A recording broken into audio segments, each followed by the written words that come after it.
Bueno, como siempre, mis queridos hermanos, nosotros estamos aquí con el Ministerio Veterinario de Casa Central, yo soy parte del ministerio. Hay una aplicación que tiene el ministerio donde el pastor Ronald tiene sus grabaciones, tiene todo, y ahí también aparecemos las distintas iglesias, y yo fui incorporado del grupo ministerial de la congregación conjuntamente con mi esposa.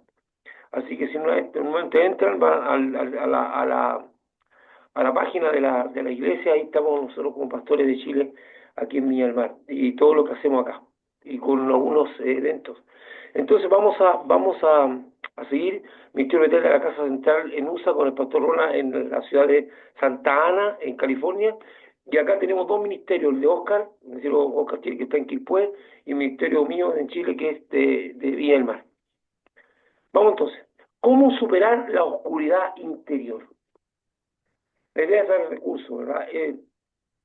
Cuando las personas están en oscuridad interior. Entonces vamos a leer Mateo 6, 22, 23, que va a ser nuestro texto central.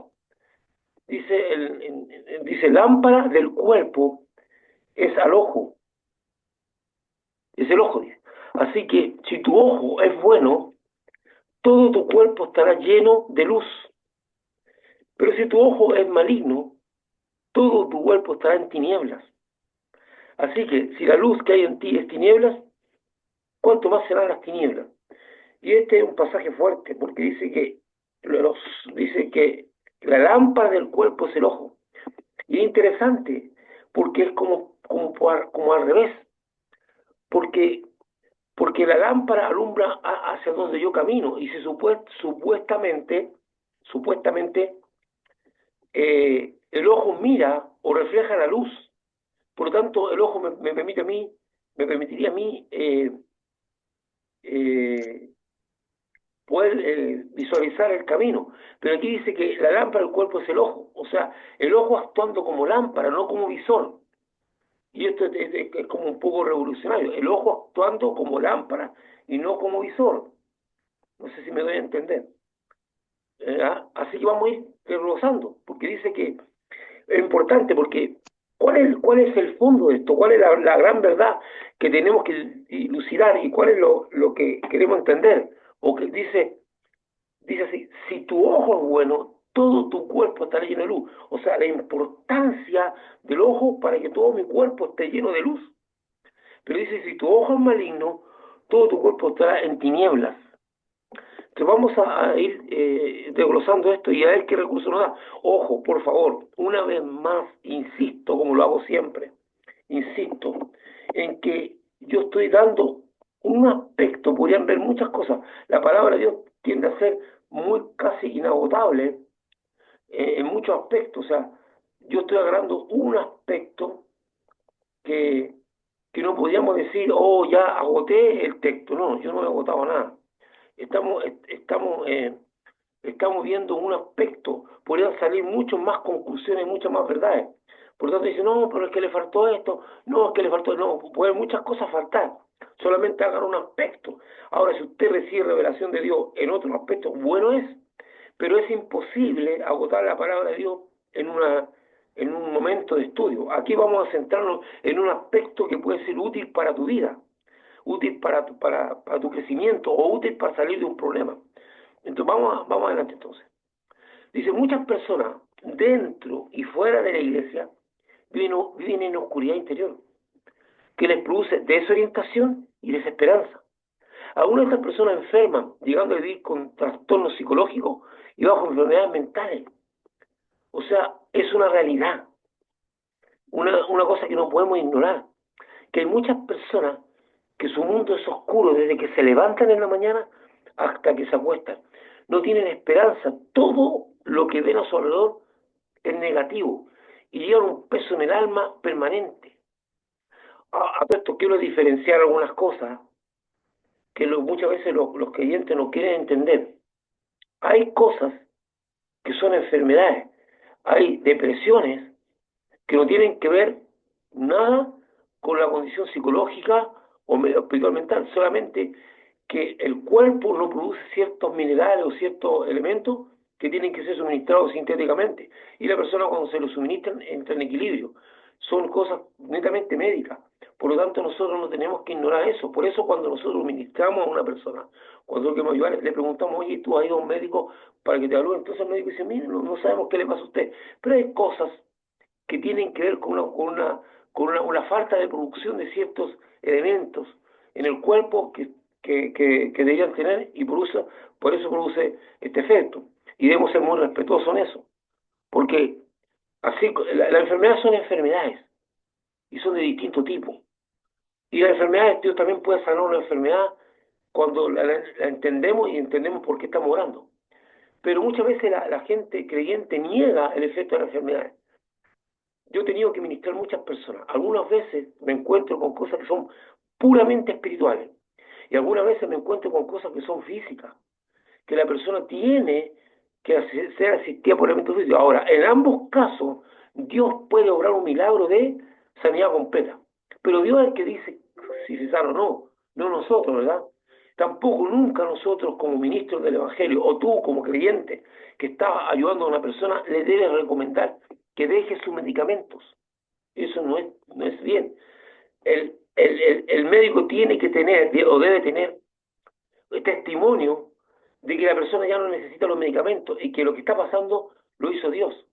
Pero nosotros no somos médicos. De hecho, muchos médicos desconfían de los creyentes por su actuar un poco irresponsable. Si usted no tiene que defender a Dios, ni tiene que defender los milagros, Dios se defiende solo. Y Dios tiene que dar testimonio de lo que está haciendo. Pero nosotros no podemos dar de alta o decir, mire, usted ya Dios oró en su vida y usted deje de tomar su medicamento.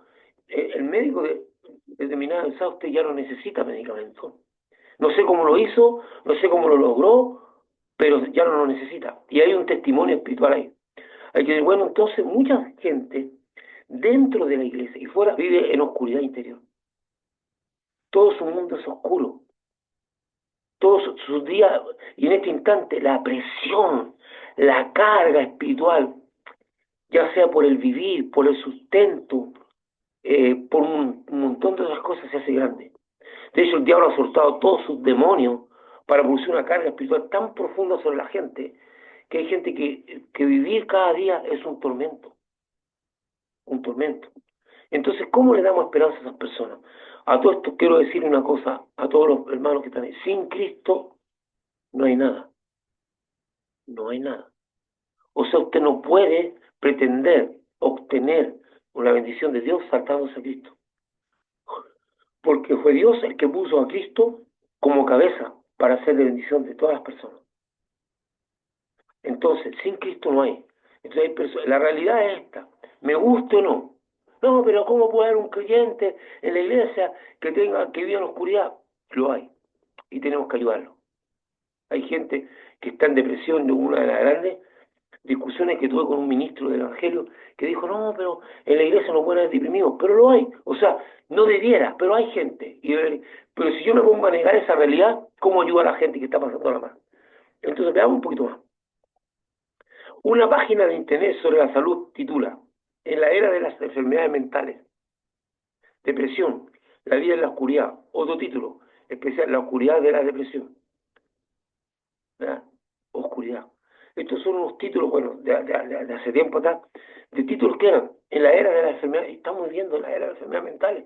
De hecho, el evento post pandemia produjo en Chile una cantidad de gente con necesidades de atención mental enorme y no han dado abasto la ayuda.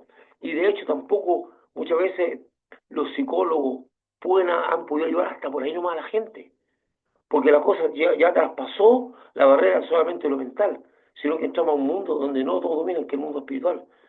Y por eso yo te digo a ti hermano, que cuando Dios te pone a una persona que te cuenta lo que está sucediendo, es porque Dios te está dando la gran oportunidad para que tú con palabras de la Biblia, con palabras de Dios, lo puedas bendecir. No, ni una cosa ocurre por casualidad. Nosotros no vivimos en el mundo de la casualidad, sino de la causalidad. Hay una causa, una razón. Tu vida, desde que entregaste tu vida a Cristo, tu vida está en la mano de Dios. Tú perteneces al reino de la luz, al reino de Cristo y no al reino de las tinieblas. Por lo tanto, cada cosa que ocurre en tu vida está determinada por Dios para que tú actúes. Hay momentos en que Dios te pone en el consultorio, en el bus, una persona que sin conocerte te empieza a contar sus problemas. ¿Qué te está diciendo Dios con eso? Ayúdale, dale una palabra de aliento, háblale de ti, háblale de mí. Pero algunas veces los creyentes como que no entienden eso, como que, son solidarios. No, no, no. Tú estás en la mano de Dios. Si Dios abre una puerta, es porque Él tiene un proyecto, un propósito. Y Dios no va a usar los ángeles y no va a usar nada más que a ti te va a usar. Dios también usa las circunstancias. Entonces estamos en una era que no se ha terminado de las enfermedades mentales.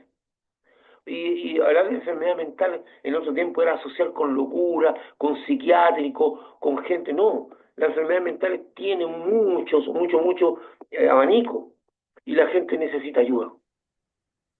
Y bueno, a todo esto, nosotros vivimos en un gran hospital.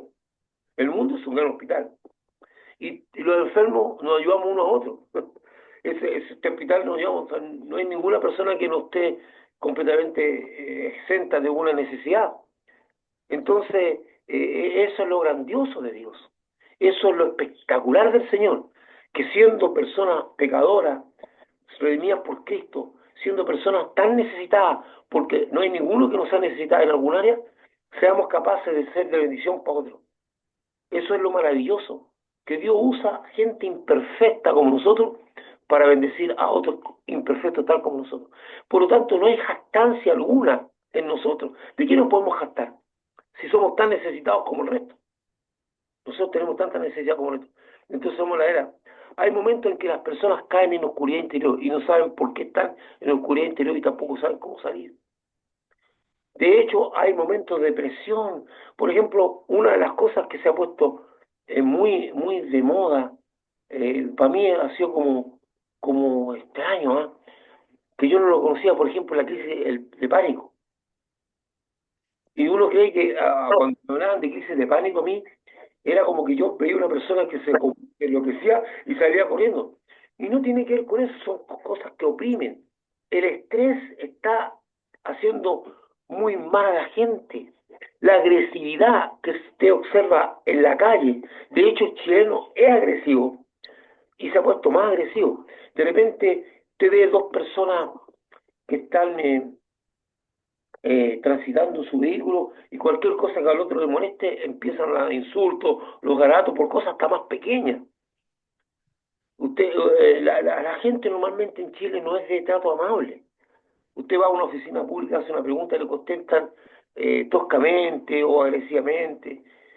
Normalmente son pocas las personas que son amables, pero con esta crisis la gente está sobreestresada, anda todo el mundo apurado, el ritmo no lo puede soportar. Hay una gran presión sobre las personas y las personas no estaban preparadas para eso. De hecho, algunas veces tienen que correr de un lado para otro y cumplir. O sea, la gente está con una tremenda presión. El mundo, el ritmo del mundo nos ha superado. Entonces ahí viene la importancia de las palabras de Jesús cuando dice: la paz os dejo, mi paz os doy, yo no la doy como el mundo la da. No se turbe vuestro corazón ni tenga miedo. Entonces en Cristo hay mucha esperanza. Y si nosotros dejamos, escuche esto, dejamos de vivir al ritmo del mundo y empezamos a vivir al ritmo de Dios, las cosas pueden cambiar. ¿Por qué? Porque hay cosas que usted no puede cambiar. Conozco personas que frente a un problema pasan horas y horas y sin dormir pensando en el problema que no pueden resolver, porque ya lo intentaron todo. Y dejar en la mano de Dios significa que ya yo no puedo hacer nada en frente a esta situación y yo espero que Dios obre. Y es como la palabra que entregó el profeta Josías: estás quieto y mirar la salvación de Dios. Cuando tú ya lo hiciste todo, cuando tú ya agotaste todas tus posibilidades, tú tienes que creer que Dios, que tu vida está en la mano de Dios y que Él va a abrir una puerta y eso te va a dar descanso, porque tú necesitas descanso. Por tanto, yo aplaudo la idea de que tú lo intentaste, pero dice: la imposibilidad del hombre es la oportunidad de Dios. Entonces, cuando ya tú, pues muchas veces caes en oscuridad porque la presión exterior es muy grande. mucha gente en vez de estar horas y horas y pasar la noche entera pensando en su problema y meditando, a lo mejor gasté ese tiempo orando. Pero cuesta, porque la oración es una actividad espiritual. Y como dice la Biblia, la carne es débil. O sea, el espíritu está dispuesto, pero la carne no. Acuérdense lo que Jesús le dijo a su discípulo en el Getsemaní. Me pueden acompañar una hora orando por mí y los discípulos se quedan dormidos. Y venía Jesús y los despertaba. ¿Por qué? Porque la oración es una actividad que se opone a la carne. Orar, por eso están los ayunos, por eso está eso, para evitar la carne y estar por sobre la parte espiritual. Pero hay momentos en que las personas caen en la oscuridad interior y no saben cómo salir. Esta enseñanza de Jesucristo tiene 5 palabras clave, que son lámpara, ojo, cuerpo, luz y tiniebla. Cada una de estas palabras debemos entenderlas bajo el significado que quiere darle la misma Biblia. La Biblia no se puede interpretar de otra manera que sea por la misma Biblia. Porque si usted va a tomar la palabra fe y la busca en el diccionario, no tiene lo mismo significado que tiene la Biblia. Por eso cuando nosotros queremos entender algunas cosas, tenemos que buscar a través de la Biblia su significancia. Entonces hay 5 palabras clave en ese texto. ¿Cuál es el texto que leímos? Este, lo voy a volver a leer. Dice, la lámpara, está en Mateo 6, 22, 23, dice, la lámpara del cuerpo es el ojo. Así que si tu ojo es bueno, todo tu cuerpo estará lleno de luz. Pero si tu ojo es maligno, todo tu cuerpo estará estará en tiniebla. Así que si la luz que hay en ti es tiniebla, ¿cuánto no serán las mismas tinieblas? Entonces, volviendo al punto donde habíamos quedado, están estas 5 palabras clave. La primera vez que la Biblia se refiere a una lámpara, se refiere al candelero de 7 brazos que encendían los sacerdotes para alumbrar mientras ministraban en el santuario. Necesitaban mirar por dónde caminar, lo que había a su alrededor y lo que estaban haciendo. Porque el santuario estaba, acuérdense que este era un lugar cerrado completamente. No entraba luz ahí, porque ahí está, sobre todo el lugar santísimo, un lugar completamente inaccesible. El sacerdote entraba ahí y no sabía si salía vivo. Y también es interesante, porque también la Biblia llama lámpara a la palabra. Dice, lámpara es a mis pies tu palabra y lumbrera a mi camino. O sea, la palabra de Dios es una guía, es algo que me permite a mí caminar seguro, seguro, por no decir segurísimo. Si tú tienes algo en que confiar, digamos a ojos cerrados en la palabra de Dios. Algunas veces esa palabra no te va a gustar, no te va a acomodar porque es demandante, porque te demanda cierta forma o ciertas maneras de confiar. Hay momentos o ciertas cosas que tú tienes que dejar, ¿verdad?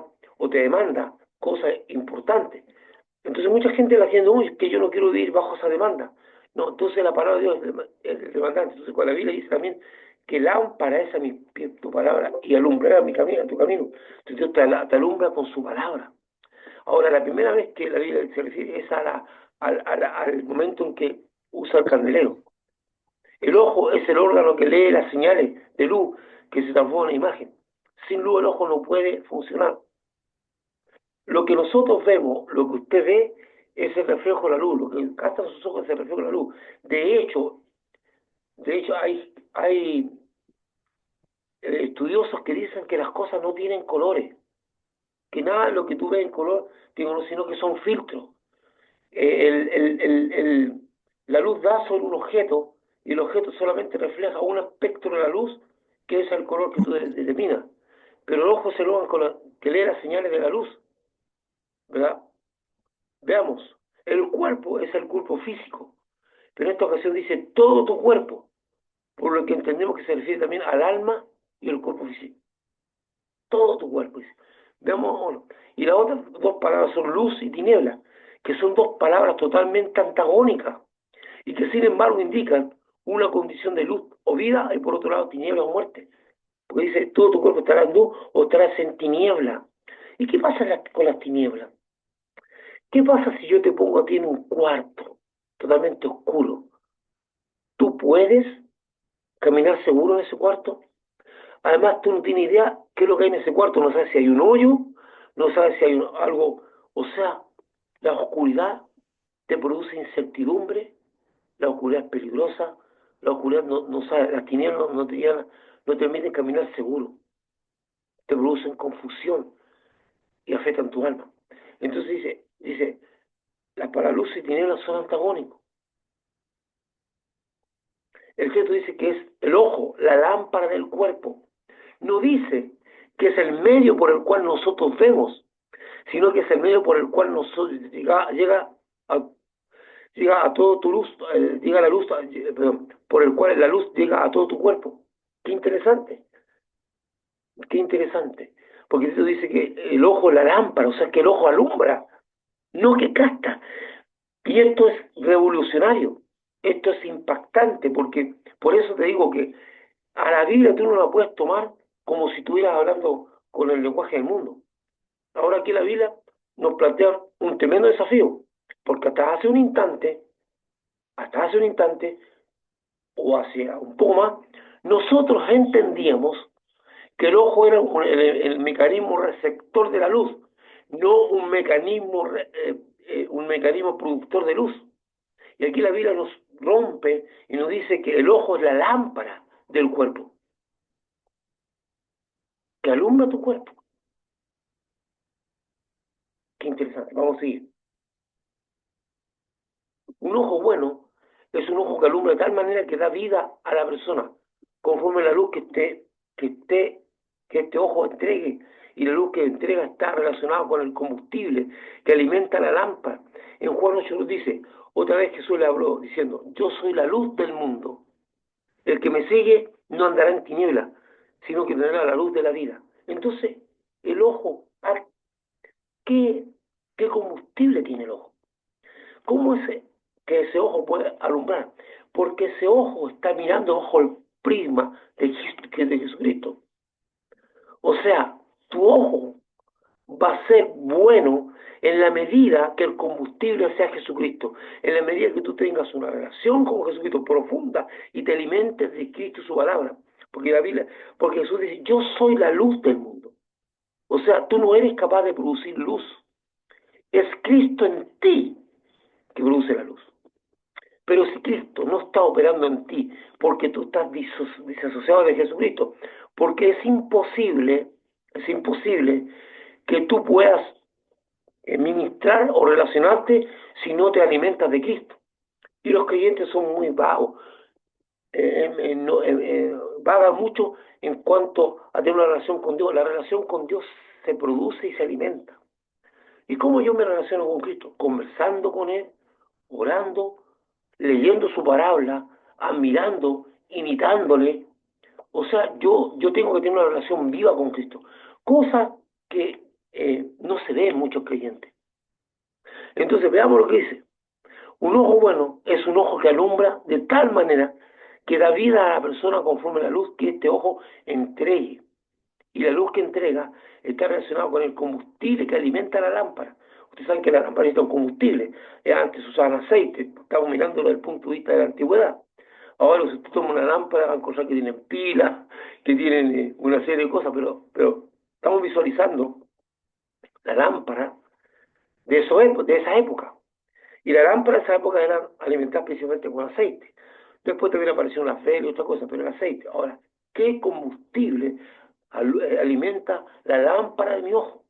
Y ahí aparece la palabra de Jesús. Por favor, miren lo que dice. Yo soy la luz del mundo.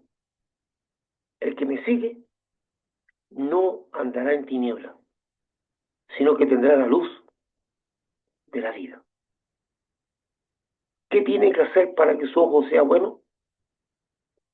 Seguir a Cristo. El que me sigue no andará en tiniebla. Si usted quiere tener un buen ojo, tiene que seguir a Cristo. Y seguir a Cristo no es una cuestión contemplativa. No es que usted contempla la posibilidad. No es contemplativa. No es contemplativa. Es activa. Es usted leyendo la Biblia y diciendo, oh, esto que está aquí, yo lo voy a hacer, ¿verdad? Porque en el momento Jesús le dice, oye, yo te digo que tú tienes que amar a tu enemigo, oye, yo te estoy diciendo que tú tienes que perdonar. Y todas esas cosas son luchas que a lo mejor tú tienes, a lo mejor tú no quieres perdonar. La Biblia incluso dice, Jesús tiene un montón de otras enseñanzas sobre, por ejemplo, la perseverancia en orar. Él pone una viuda que está detrás de un juez injusto y va y le insiste, le insiste, le insiste. Entonces Jesús dice, te estoy enseñando que cuando tú tienes algo que te está complicando la vida, tú tienes que ser persistente ante el Padre en tu oración y no descansar y orar, así como lo hace esta viuda que dice. Entonces, conclusión, el juez injusto dice, voy a hacerle justicia a esta mujer antes que me saque de quicio. No debe ser cosa que me pille volando bajo, perdón, estoy usando una expresión muy nuestra, y yo me enoje con esta vida y quizás que haga. Y para evitar eso, antes que me canse, yo le voy a hacer justicia. Entonces Jesús dice, bueno, si el juez injusto piensa eso, ¿cuánto más vuestro Padre no responderá a los que oran día y noche? Entonces Jesús nos está enseñando una actitud frente a una necesidad de ser perseverante en la oración y no desactivo, no así esperando que... hay momentos en que tú... Ahora, poner las cosas en la mano de Dios, cuando tú ya no puedes hacer nada más, no tiene que ver con la oración, tiene que ver con una actitud de reposo. Hasta aquí llegué yo, ya no puedo hacer más, ahora estoy esperando que Dios haga lo que tiene que hacer. Y eso significa que yo me desconecto del resultado del problema. Quiero decirte una cosa que es muy importante. Independiente a como tú veas la solución que crees que debe tener tu problema, quiero decir que el que tiene la solución más buena es Dios. Yo te puedo decir como testimonio, y quizás tú también compartas eso como testimonio, que muchas veces yo creí que la solución a mi problema venía de tal lugar y era de tal forma.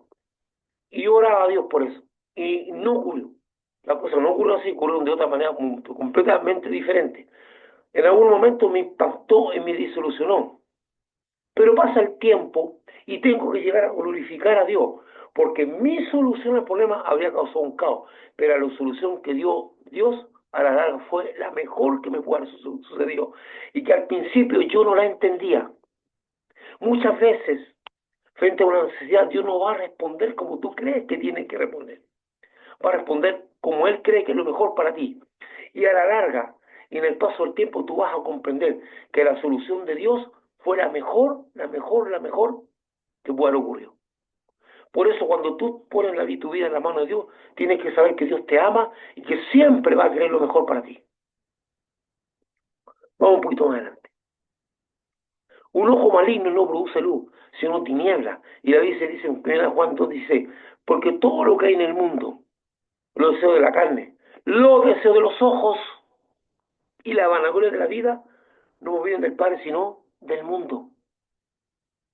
O sea, los deseos de los ojos apuntan. Cuando tu ojo apunta al mundo y a las cosas de este mundo y entra en el mundo, estamos hablando del mundo, y cuando estamos hablando del mundo, no estamos hablando del planeta, ni estamos hablando hay momentos que el mundo se refiere a las personas, sino que es la búsqueda incesante de satisfacciones, gratificaciones de la carne. Los deseos de los ojos, dice, provienen del mundo. Y cuando tú concentras toda tu vida, lo vas a esperar que termine en tinieblas. Porque el mandamiento es lámpara y la enseñanza es luz. Camino de vida, las reprensiones que te instruyen, eso está en Proverbios 6:23. Y porque el mandamiento es lámpara y la enseñanza es luz. Qué difícil muchas veces es para nosotros los creyentes creer que los mandamientos de Dios son el mejor camino para andar.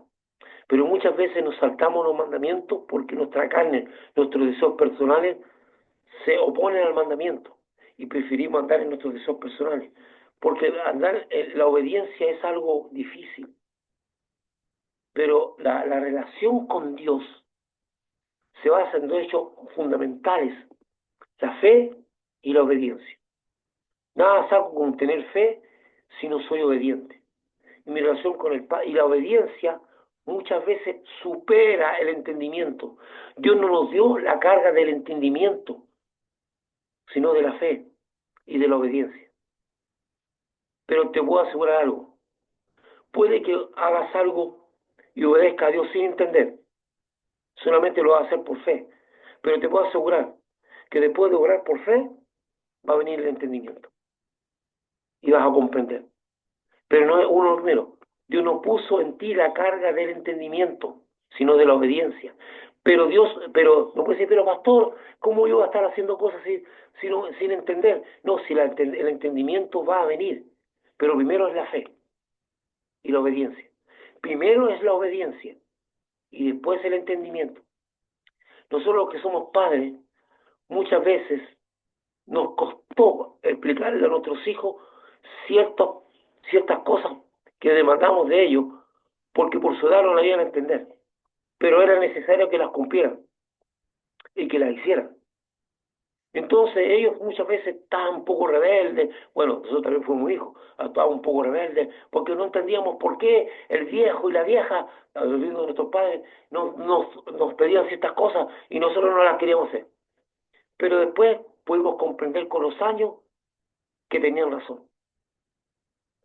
Pero si nunca olvides, Dios no te ha puesto la carga del entendimiento, sino de la obediencia. La obediencia es mucho más fácil que el entendimiento.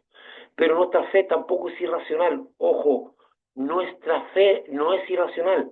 O sea, vamos a actuar por fe, aunque nuestra razón... No, no, no. La razón va a venir después de la obediencia, no es antes. Primero la obediencia y después el entendimiento. Entonces, el mandamiento, dice aquí, es lámpara. Si tú quieres salir de la oscuridad interior, tienes que empezar a obrar sobre los mandamientos con fe y empezar a obedecer a Dios. Y las tinieblas se van a disipar y van a empezar a desaparecer y la luz va a alumbrar. Si tú quieres salir de la oscuridad interior, tienes que empezar a actuar en obediencia. Ahora las tinieblas no se disipan así, en un acto van a empezar a disiparse. Y tu ser y tu cuerpo y tu lámpara van a estar en luz. El ojo es la lámpara del cuerpo y el mandamiento es la lámpara del alma. Ambos marcan mi salud física, mental y espiritual. El ojo es la lámpara del cuerpo y el mandamiento es la lámpara del alma. Ambos marcan mi salud física, mental y espiritual. Tengo que andar en ambos. Entonces, el ojo tiene que actuar. El ojo, el combustible que alimenta el ojo es Cristo, su palabra, su conocimiento, mi relación con Él. Y lo que alumbra mi alma es la obediencia al mandamiento. Lo que miro da luz a mi lámpara y proyecta luz a las tinieblas, a mi cuerpo. Lo que miro es lo que vivo, lo que miro es lo que quiero, lo que miro es lo que busco. Escuché, lo que miro da luz a mi lámpara y proyecta la luz. Por ejemplo, dice, ¿se acuerdan que dice renovados en el espíritu de vuestra mente? Lo voy a volver a explicar, lo he explicado otras veces. Dice renovados en el espíritu de vuestra mente, dice el texto. ¿Y por qué no dice renovados en vuestra mente? ¿Por qué dice renovados en el espíritu? Y mete esa palabra espíritu de nuestra mente. Puede decir renovados en vuestros pensamientos, renovados en vuestra mente. Pero dice renovados en el espíritu de vuestra mente. Veamos un ejemplo. Hay leyes. Entonces las leyes aún no son capaces de abarcar caso a caso. Y de repente hay un caso que tiene que ver con la ley, pero que la ley no especifica ese caso. Entonces, ¿qué es lo que hacen los juristas para saber cómo actuar frente a ese problema? Dice, vamos a rescatar el espíritu de la ley. ¿Qué significa eso? Lo que le dio vida a la ley, cómo es que se generó esta ley y por qué se hizo. Entonces van a buscar el espíritu de la ley para entender cómo tratar un caso. O sea, el espíritu es aquello que le da vida a algo. El espíritu es lo que nos da vida a nosotros. Cuando nosotros hemos de morir, el espíritu abandona nuestro cuerpo y el alma se va a esperar el juicio y el espíritu vuelve a Dios, que lo dio, la vida, el aliento de vida. Entonces, cuando la Biblia dice renovados en el espíritu de vuestra mente, lo que está diciendo, ¿por qué? Porque tú y yo podemos controlar nuestros pensamientos, los pensamientos vienen solo. Entonces, no, es que yo voy a controlar mi mente. Eso no es verdad. Porque tú no te das cuenta cuando un pensamiento se te viene a la mente. Y tú dices, ¿por qué pensé? Piénsalo. Entonces cuando la Biblia dice, si renovamos el espíritu de vuestra mente, dice, Renueva aquello que alimenta tu mente, aquello que le da vida a tu mente. Por lo tanto, si yo alimento mi mente con basura, con pornografía, con violencia, con cosas que son totalmente contrarias, probablemente mi mente estará llena de eso y lo que va a salir de ahí será eso. Entonces cuando la Biblia dice renovados en el espíritu de esta mente, está diciendo renueva aquello que alimenta tu mente. Y si tu mente tú la alimentas con cosas como la palabra de Dios, como testimonios de bendición, como cosas que son buenas, probablemente tus pensamientos siempre irán en esa dirección. Por eso dice que conforme nosotros alimentamos, por eso aquí dice, lo que miro da luz a mi lámpara y proyecta la luz de la tiniebla a mi cuerpo. De hecho, mucha gente que anda en tiniebla se alimenta de pura basura, ve puras cosas que son trágicas y tiene conversaciones terribles y además conversa con personas que en vez de darle una orientación de bendición, lo único que hacen esas personas es ponerle más fuego, leña al fuego y le hablan de cosas negativas o son solidarios pero en la negatividad. No, y además yo te tengo que contar esto que me pasó a mí y que es más terrible que lo que te pasó a ti. Eso no ayuda en nada. Se alimentan de conversaciones. No, dice, vamos a leer. Lo que miro da luz a mi lámpara y proyecta la luz de a las tinieblas, o proyecta la luz o las tinieblas a mi cuerpo. Lo que miro es lo que vivo, lo que miro es lo que quiero, lo que miro es lo que busco. ¿Cuáles son tus deseos interiores? Con Cristo nosotros estamos en una intención, hay cosas que nos agradan. Mira, no todo, mira, escucha esto, no todo lo que tú deseas es malo, pero no todo conviene. Hay cosas que no convienen. Hay, por ejemplo, hay ciertas amistades que no me conviene estar con ellos. No los desprecio todo, pero generalmente son personas que no me aportan a mí bendición, sino que cuando estoy con ellos lo único que me aportan es tristeza, angustia, problemas, o un lenguaje soez, o una forma de enfocar la vida despreciativa, burlona. Entonces algunas veces yo tengo que abandonar ciertas cosas. Entonces lo que miro es lo que vivo, lo que yo quiero. Entonces, ¿qué es lo que desea tu alma? Porque mucha gente que está en la oscuridad es porque sus deseos son oscuros. Mi cuerpo nunca tendrá luz sanadora si no dejo, si no dejo decido dejar de mirar en mi deseo contrario a Dios y amigos de este mundo. No hay sanidad en Cristo. Si yo sigo, si no me decido a dejar de mirar los deseos que son contra Dios y que son amigos de este mundo, si yo no, si dejo de alimentarme de cosas que al mirar no son buenas, por lo tanto, ahí donde tú cuidas tu santidad del alma y tu mente. Por eso digo que es muy decidor cuando dice, renovaos en el espíritu vuestra mente, renueva aquello que le da vida a tu mente. Sí, es como la gente que está en informática. Dice, si tú llenas de basura tu computador, basura va a salir de él, porque lo que tiene el computador es lo que tú le pusiste. Y si tú le pusiste basura, no esperes que salga algo bueno. Lo mismo ocurre con la mente. Si tú llenaste tu mente de basura, va. Y hay algunos que van a tener un proceso no corto, largo, para poder desintoxicarse de toda la basura que hay en su mente. Pero Dios es fiel. Y mientras más te llene de Dios, más tu mente va a estar limpia. Entonces, para alumbrar tu lámpara interior, tú tienes que tomar decisiones importantes. Y el proceso, escúchame esto, el proceso que trae Dios es genial. Porque no se trata de luchar contra lo malo, sino que se trata de incentivar lo bueno. Por eso, cuando Juan el Bautista ve a Jesús en la conversación que tiene, dice esto, es necesario que Él crezca para que yo mengue. Fíjate la diferencia, te lo voy a decir una más. No dice, es necesario que Él mengue para que yo crezca, perdón, es necesario que yo mengue para que Él crezca. No, no, no. No se trata de que Él mengue y que Dios crezca. Dice al revés. Dice, es necesario que Él crezca para que yo mengue. ¿Qué significa eso? empezamos nuevamente con algunos problemitas. Bueno, déjenme ver si puedo bajar el volumen. Ya. Mire, ¿qué significa eso? Es más fácil construir que destruir. Tú no te tienes que preocupar de destruir tus deseos.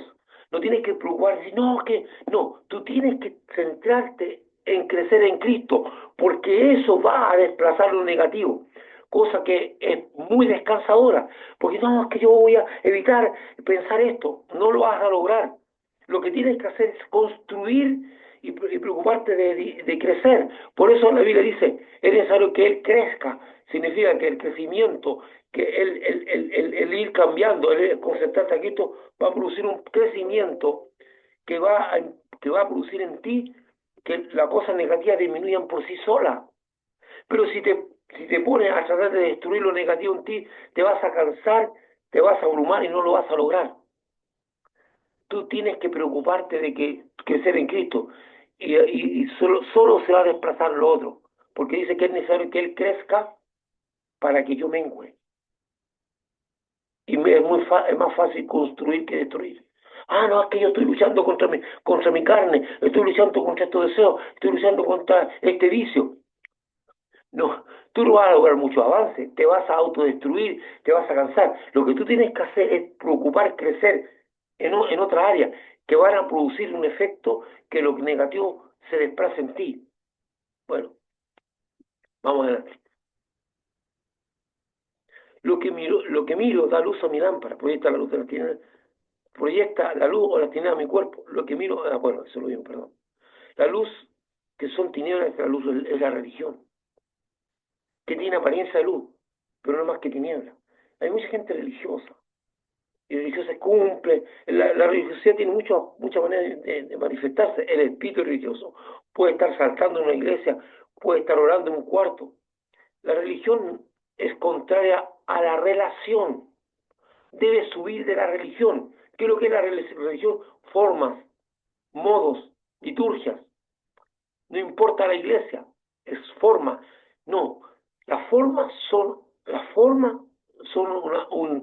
una adicional, pero no es lo principal. La gente adora las formas. No, no, no, esto no se trata de religión, se trata de una relación con Jesús, relación con Cristo, relación con el Señor. Tú tienes que procurar una relación, no satisfacerte en una religión. Hay gente que se siente muy satisfecho porque cumplió ciertos ritos. No, yo tenía esta promesa que cumplir. No, los ritos pueden ser útiles en ciertas ocasiones, pero no son lo que Dios quiere de ti. Dios te lo dice de muchas maneras. De hecho, hay momentos que dice que Jesús se va a presentar ante Cristo y van a usar argumentos religiosos, pero si no hicimos esto en tu nombre y si no hicimos todo en tu nombre, y Dios le va a decir, apartado de mí, hacedor de maldad, nunca te conocí.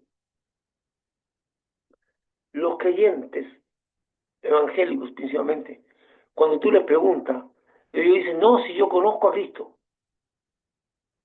pero conocer a Cristo te puede llevar igual al infierno. Pero ¿cómo, pastor? Sí, porque Jesús nos dice, sí, tú me conocías, dice, apartado de mí, hacedor de maldad, nunca te conocí. No es importante que tú conozcas a Cristo, es importante que Él te conozca a ti.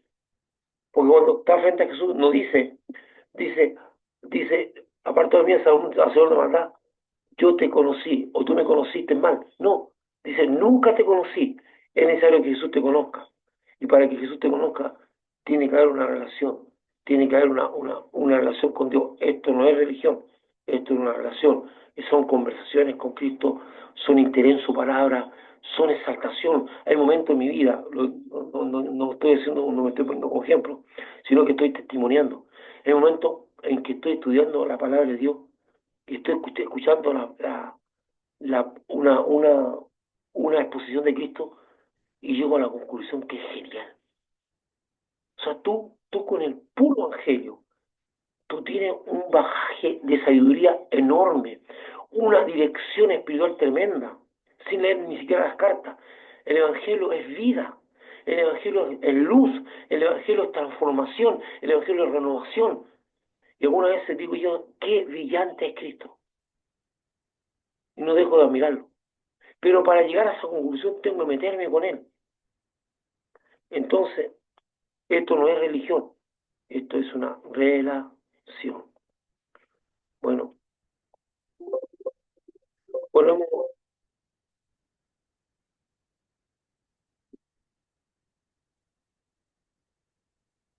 vamos, vamos a parar aquí